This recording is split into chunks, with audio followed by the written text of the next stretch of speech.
So Wisconsin takes on Maryland Wednesday, January 25th. And before I get into the game preview, I'll talk about Maryland and Wisconsin's last games. And Maryland looked really sharp against Purdue. They took Purdue down to the wire at Purdue, behind a great performance behind Julian Reese, and I was just really impressed by their play. They performed better than I thought they could. I did not think Maryland had that in them, but it kind of shows that Maryland's another Big Ten team that's really capable and can beat anyone at any given night.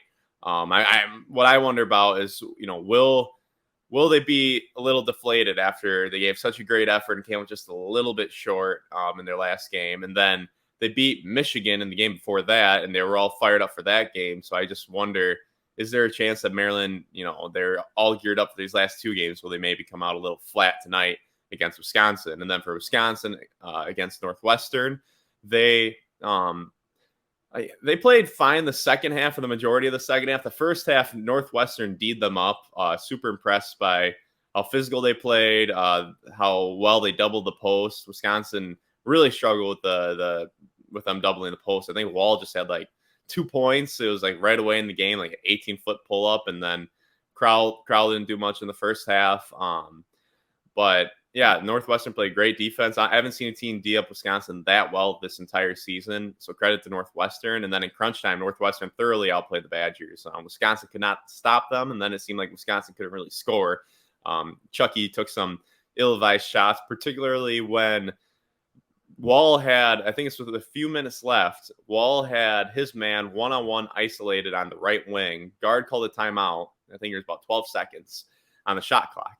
And then out of the timeout, Wisconsin didn't really run the play that was drawn up. It's kind of like a hodgepodge. And then a ball screen came up for Chucky. Chucky didn't really use it. He just kind of casually dribbled to 1 second and pulled a 32-footer and then airballed it. So some ill-advised shots down in crunch time for Wisconsin. Usually they play pretty well in crunch time, but that wasn't the case against Northwestern. So getting into this game, Wisconsin, Maryland, actually, further thought on that Wisconsin-Northwestern game, I think it's been proven that Wisconsin is a team with little depth. When they're at full health, they've looked really good this year. Like prior to Wahl going down against Minnesota, expectations were starting to ramp up and get pretty high. Rightfully so. Their 2 losses before the 3-game loss skid, and they didn't play that well against Minnesota. But their 2 losses, one against a solid Wake Forest team, beat them by 3 at the Kohl Center earlier in the year, and then Kansas beat them on a buzzer beater in overtime. So expectations were really high, and Wisconsin was looking really good. And I'll say this, Wisconsin is a really good team at full health, like a healthy Wahl, healthy Klesmit. They cannot afford any injuries to the top 6. Otherwise, they turn into a not-so-good team. I would imagine I would have a hard time finding another Big Ten team with the lack of depth that Wisconsin has. It's a problem. These last season and this season, Wisconsin just has not had great depth coming off the bench. A lot of production. There hasn't been a lot of production coming off the bench scoring wise. So yeah, for the game tonight, behind Maryland, they got Jameer Young. Dante Scott has seemingly been there forever. I remember during the COVID year, Maryland kind of surprised Wisconsin at the Kohl Center before things kind of fell apart in Big Ten play for Wisconsin. But they kind of surprised them in January, I believe. And Dante Scott had a really good game.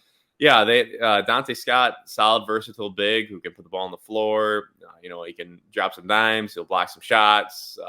He can step out and shoot. He's not shooting a high clip this year. Then Julian Reese is a solid big man for Maryland at 6'9". But Maryland does not take care of the ball well. Their 3-point percentage is not good, and the assists per games are not good. So Maryland is far from a perfect team. They're solid. They're definitely capable of beating Wisconsin. I'm going to pick them to beat Wisconsin tonight just because Wisconsin's lack of depth.